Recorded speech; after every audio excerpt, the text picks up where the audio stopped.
తల్లిదండ్రులు చేసిన పాపాలు పిల్లలకు వస్తాయా అనేటటువంటి విషయానికి మనం ముందుగా తల్లిదండ్రులు చేసేటటువంటి పూజా ఫలితాలు పిల్లలకు వస్తాయా అనేటటువంటి విషయాన్ని కూడా మనం మాట్లాడుకోవాల్సి ఉంటుంది.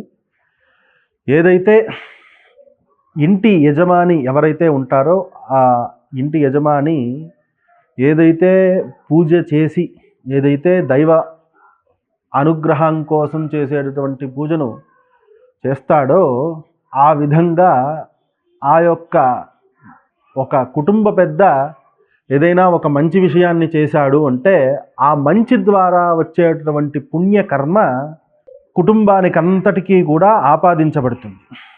అలాగే ఈ విధంగానే ఎలాగైతే మంచి కర్మ ఆపాదింపబడుతూ ఉన్నదో చేసేటటువంటి చెడు కర్మ ద్వారా వచ్చేటటువంటి ఫలితం కూడా ఇంట్లో ఉన్నటువంటి భార్యకు కావచ్చు, పిల్లలు కావచ్చు, ఈ కుటుంబానికి కావచ్చు, అంతటికీ కూడా ఆ యొక్క కర్మ అనేటటువంటిది కుటుంబానికి అంతటికీ కూడా సమానంగానే వస్తుంది.